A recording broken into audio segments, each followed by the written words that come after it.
na guerra de Israel e Hamas, tipo, tem manuais de redação que, por exemplo, não chamam o Hamas de grupo terrorista. Ela fala grupo e tudo mais, então assim, é muito disso e acho que ela seguiu bem, assim. 8 de janeiro que os jornais, eles estavam meio que, tipo... Teve jornais que se segurou de chamar de terrorismo e teve uns que só falaram, não, eles estão agindo como terroristas, eles estão contravenção à ordem. E que é literalmente a descrição de terrorismo. Mas só pegando esse seu ponto aí, imagina, e o ponto da moça ali atrás também, se a gente vai chamar de terrorismo o que aconteceu no 8 de janeiro, o que chamar, o que o Hamas faz, do que chamar? Porque você disse que o manual ali de jornalismo evita que se chame o Hamas de terrorismo. Se é pressuposto ali, igual a jovem trouxe ali, que a gente deveria chamar o 8 de janeiro de terrorismo, colocar nesses termos, o que o Hamas foi, aí que a gente tem que colocar mesmo, né? Você não pode chamar um grupo de terroristas, assim, sem mais nem menos. Acho que é terrorismo. Eu não posso botar minha opinião. Claro, né? Mas esse contexto aí não é sem mais nem menos, né? Com muito mais do que menos. Não, sim, mas tipo, o jornalista ele tem que ser o mais imparcial possível, sabe? Tipo assim. Coisas importantes pro jornalismo, que eu acho que vem não necessariamente só da antropologia, mas desse diálogo da diversidade, né? Da sensibilidade para a diversidade. Trazer fatos e não simulações. A terminologia, isso é uma coisa que acontece muito, né? A palavra refugiado, por exemplo, ela é cheia de uma carga que as pessoas não entendem muito bem, né? Eu cansei de explicar para pessoas que refugiado não significava foragido. Tinha muita gente lá em Roraima que achava que essas pessoas eram foragidas da justiça. Então, os venezuelanos não queriam solicitar o reconhecimento da condição de refugiado porque eram vistos como bandidos, como se refugiado fosse uma coisa, né, estigmatizada. Então, é importante que as pessoas que trabalham com mídia conheçam a terminologia para lidar com qualquer tema, seja diversidade sexual, seja diversidade de nacionalidade, qualquer assunto, né?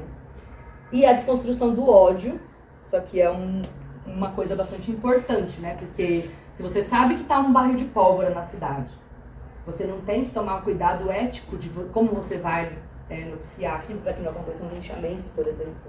Eu ia até citar isso. O que é? Que eu não vi isso aí? Foi bem recente, acho que foi semana passada, né? Faz pouquinho tempo. Um jovem entrou numa escola com uma faca e esfaqueou várias crianças, matou. E lá tem aquela questão de que não pode dar o nome da pessoa, né? Ainda mais menor de idade. Uhum. E aí surgiu um jornal de extrema direita lá que saiu espalhando um nome e o nome foi correlacionado a muçulmanos. Uhum. E aí, tipo, como você até falou da terminologia, já vem com uma terminologia até de, tipo, a questão do nome, já veio um nome assim, Muhammad, não. Uhum. Então, acabou que gerou um caos, assim, muito grande. E o jornal que espalhou, inclusive, não era nem um jornal oficial. Era um jornal, assim, tipo, tinha canais no Twitter. Choquei da vida. E aí, Imagina acaba que muitas pessoas gente, desavisadas acabaram caindo nisso, porque ele não parecia nem um jornal, assim, tipo... legítimo. Não, falso mesmo. Ele tinha muita coisa de original, sabe? De símbolos que remetem a coisas oficiais, esse tipo de coisa. Então, muita gente que, às vezes, poderia ser até desavisada, caiu nessa, entendeu? Os refugiados, eles não podem ser reconhecidos, né? Você não pode falar nome de refugiado, porque você não sabe o motivo da perseguição, do tipo de perseguição que a pessoa sofre no seu país de origem. E é uma reportagem, às vezes, muito taxativa mesmo, de tipo, ou muçulmano, ou venezuelano, ou criminoso. Bem interessante. E eu não sei a que a gente pode atribuir um debate complexo, né? Porque por que só tragédia traz tudo? É a liberdade de escolher entre a tragédia ou o assassinato. E você também é responsável por estar formando, né, o que é esse gosto pessoal, que nunca é pessoal, tudo é social. É difícil também você pensar nisso, né? Porque pensando na estrutura dos meios de comunicação mesmo, né? E na questão do dinheiro, o que movimenta ali, né? Por que tem grandes conglomerados de comunicação? Por que não dá para ser independente? Porque é tudo baseado em dinheiro, né?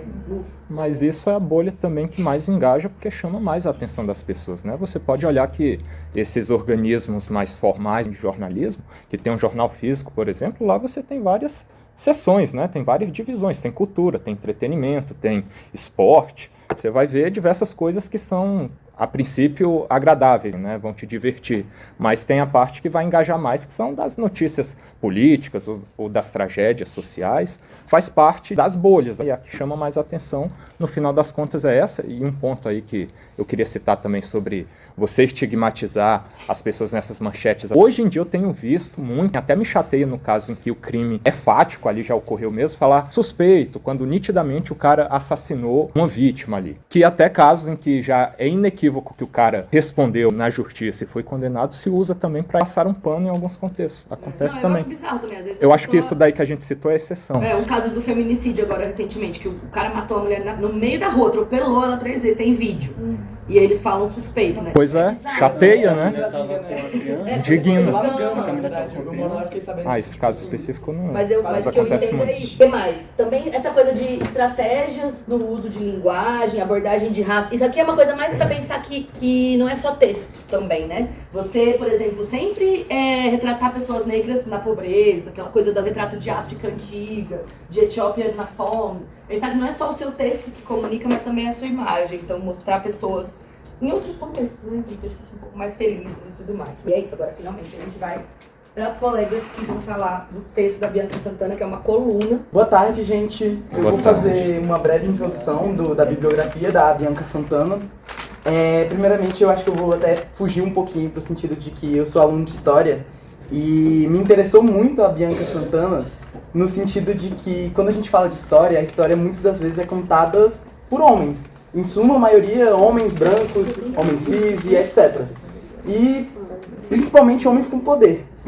E a Bianca Santana, ela fez comunicação, graduação lá na USP, e ela consegue quebrar muito isso no sentido de ela conseguir abrir espaço para outras vozes, além das vozes brancas e de homens. Dentro da Academia de Letras, ela conseguiu ajudar muito nesse sentido das terminologias que afetam o povo negro. Ok, vou dar um breve resumo sobre o que ela escreveu. Ela começa... Como é que fala? Seria coluna? Ela começa a coluna dela falando sobre enfim, né? Tratando de um contexto histórico. Saara Ocidental está ocupada por Marrocos desde 1976, depois de quase 90 anos de invasão espanhola, e esteve em guerra por independência até 1991. Ontem, né? Ela postou uma coluna sobre mulheres trans. Então, assim, ela até hoje, assim, ela tá engajada nisso de continuar espalhando essas histórias. E eu achei bem interessante. Eu não conhecia ela, conheci pelo trabalho, né, pela atividade, assim, gostei muito. Provavelmente vou continuar acompanhando. E tem essa questão também que o Gabriel falou. Ela toma muito cuidado também com a terminologia e tudo mais.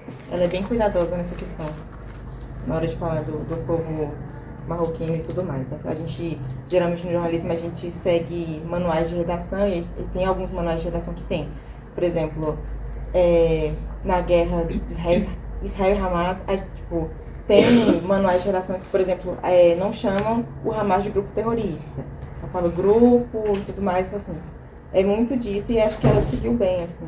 Ela conseguiu fazer isso de uma forma tranquila. Eu achei muito curioso porque também teve essa problemática muito quando teve o 8 de setembro, ou 8 de janeiro. Setembro. O 8 de janeiro que os jornais eles estavam meio que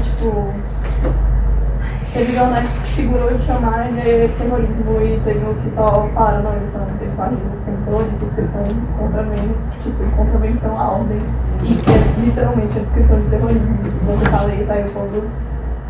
As pessoas que apoiavam o movimento pra, nossa, mas tá chamando de terrorista, como assim? Porque as pessoas realmente não têm conhecimento do que é a terminologia e você abordar certas coisas desse jeito, causa problemas, mas ao mesmo tempo é isso, né? Se a Globo se refere ao terrorismo, os outros falam, então se refere a isso, não deve estar certo. Então, tem todo esse... Se eu não me engano, foi o Globo mesmo, né? Que assim, no começo eles meio que, não vamos chamar de terrorista porque, enfim, a gente não pode chamar assim. Mas aí, passado um tempo, falaram, não, gente, é isso aí. E eles começaram. Se eu não me engano, é o Globo, né? Posso estar enganada. E ainda mais porque essa terminologia de terrorista vem justamente daquela coisa de que às vezes vem de fora, né? E não de dentro. E assim, igual a professora falou, eu também virei muito fã da Bianca Santana, assim. Ela consegue trazer realmente esse papel de trazer vozes para outras pessoas.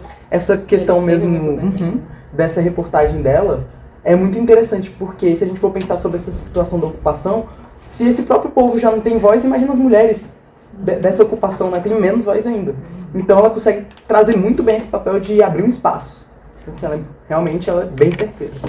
Mas só pegando esse seu ponto aí, imagina, e o ponto da moça ali atrás também, se a gente vai chamar de terrorismo o que aconteceu no 8 de janeiro, o que o Hamas faz, do que chamar? Porque você disse que o manual ali de jornalismo evita que se chame o Hamas de terrorismo. Cada veículo decide o que vai falar. Pois é, mas se é pressuposto ali, igual a jovem trouxe ali, que a gente deveria chamar o 8 de janeiro de terrorismo, colocar nesses termos, o que o Hamas foi, aí que a gente tem que colocar mesmo, né? Então, é bem isso. Tipo assim, cada jornal tem o seu manual de redação. E assim, o jornalista ele é obrigado a seguir aquilo. Se você, tipo assim, você trabalha no Globo, você, tipo, tem que seguir o manual de redação do Globo. Não tem pra onde você correr. Tipo, sua matéria não vai ser publicada caso você não siga aquele manual de redação. Então, assim, como é que fala? Tem partes nos manuais de redação que falam, você não pode chamar, por exemplo, você tem que tomar cuidado com a tecnologia. Você não pode chamar um grupo de terroristas, assim, sem mais nem menos. Acho que é terrorismo. Eu não posso botar minha opinião. Claro, né? Mas esse contexto aí não é sem mais nem menos, né? Com muito mais do que menos. Não, sim, mas tipo assim, o jornalista ele tem que ser o mais imparcial possível, sabe? Tipo assim, eu não posso, caso eu não esteja numa coluna de opinião, eu não posso dar minha opinião assim, por livre e espontânea vontade, sabe? Sei lá. Eu acho que o Hamas é um grupo terrorista. Eu não posso botar lá simplesmente assim. Quem decide não é o jornalista, é o editor-chefe. É o que ela falou antes. Existe uma vamos dizer, existe uma hierarquia. A gente não pode simplesmente falar, não vou, e é isso, sabe? Não vou. E é uma crise estando dentro da constante. empresa, Eu fiz assim. trainee da Folha, uma vida distante, a gente tinha um manual da Folha que tinha várias coisas que eu discordava. Eu falava, gente, mas eu não posso falar dessa Só logo forma. na folha. E o manual da Folha é o bando.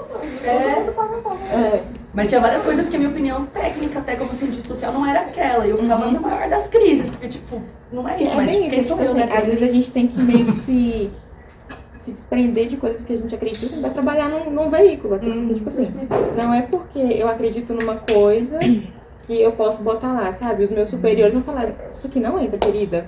Não Por isso adianta, que é importante sabe? também vários campos de estudo, né? Não tem como falar de jornalismo sendo só jornalismo. A questão da terminologia mesmo tem todo um conceito histórico atrás. Inclusive tem um debate de que hoje em dia pode ser jornalista com outras diplomas, né?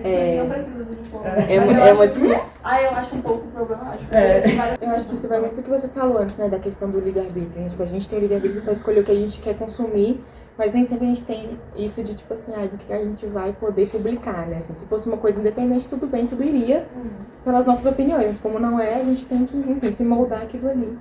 E é meio complicado, mas assim, é isso. Obrigada, gente.